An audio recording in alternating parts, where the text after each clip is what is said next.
Good morning. It's Harvey Jackson from Exceed Grain Marketing. I'm just going to touch on some of the news that's out today and some of it's preliminary with the rail strike looming, commencing in a couple of days. ProFarmer tour as well, and it'll wrap up on Thursday as well, when that rail strike will start. Everything's red on the screen. Canola and rapeseed down close to $6.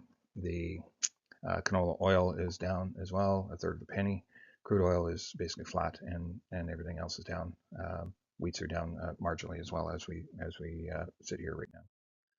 So the rail companies have put in their notice that they're going to strike in 72 hours, and that would basically commence on Thursday strike. And you can see here that there was a lot of fairly short timelines on strikes, and there's going to be a lot of pressure from all sides to try to have a resolution for this strike.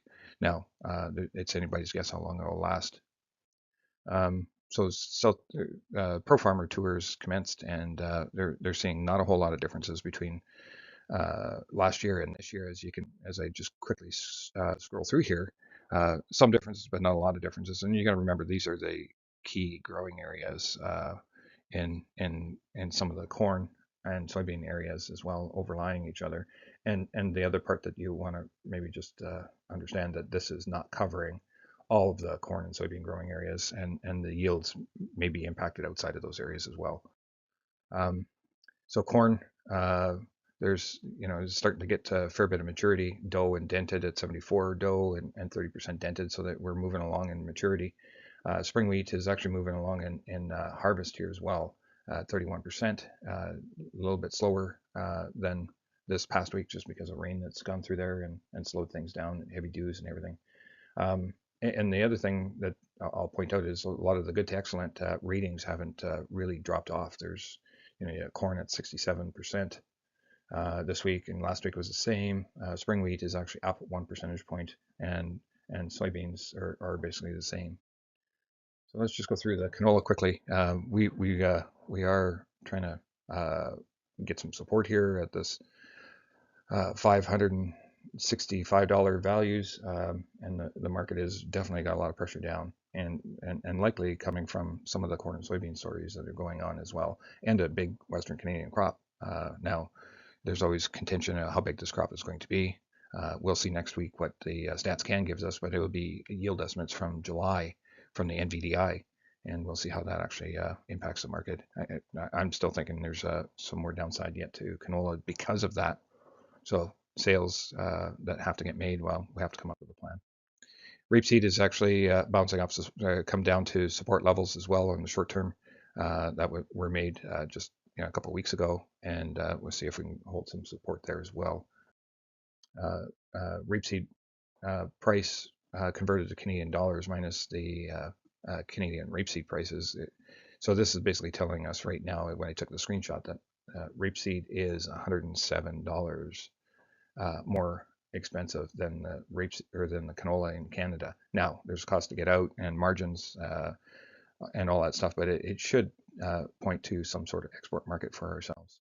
Soybean oil, a few days or last week, it created a new low, and we're trading just above that right now. Palm oil, I have a line in here, and it might not be the right place, but the market got above that, and it's so far kind of holding that support level.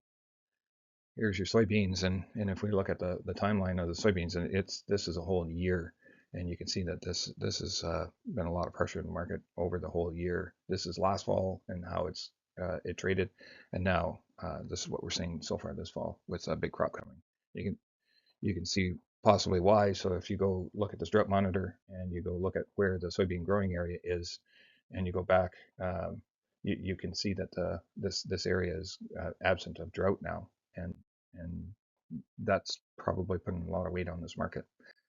So corn, it's been trading lower all the way through here too. So short term, and then a little bit longer term, you can see over a year how that is traded as well. And so since May, with the crop continue to have less and less weather issues, it seems to continue to push this market down.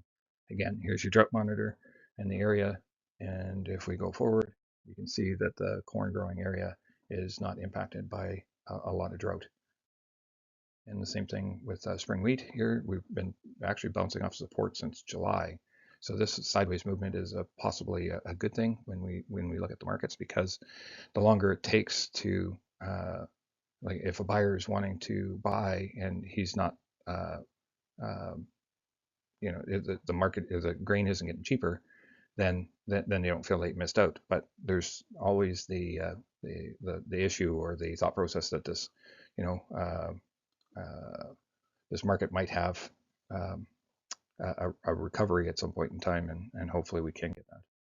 So if we look at drought, where the red spring growing area is, and I'll make sure that in another presentation, but you got look Western Canada, and you have the Palmer Modified Drought Index. It's not quite the same as the U.S., but it gives us an idea where the droughts are and how much red spring wheat is maybe impacted, and it's some, but not as much as one would think. So here's your spring wheat, basically the Northern Plains U.S. and North Dakota being the strongest one, and they are not experiencing a whole lot of drought. So 21% of the spring wheat area, as of last Thursday, is under drought. Hard red wheat, it's got a slow grind lower here, making a stair step down. Big drop down since May with okay growing conditions throughout, and the pressure from the other exporters like Russia and Ukraine supplying a lot of the market. Is just no real interest in the U.S. market to buy wheat from. So you look at the milling wheat in Europe as well, and it's breaking through the 78.6 retracement value, and we could look to see that it could potentially get down to the full retracement. And again, August 28th is when we're going to get that NVDI numbers, so we'll be on the lookout for that for next week.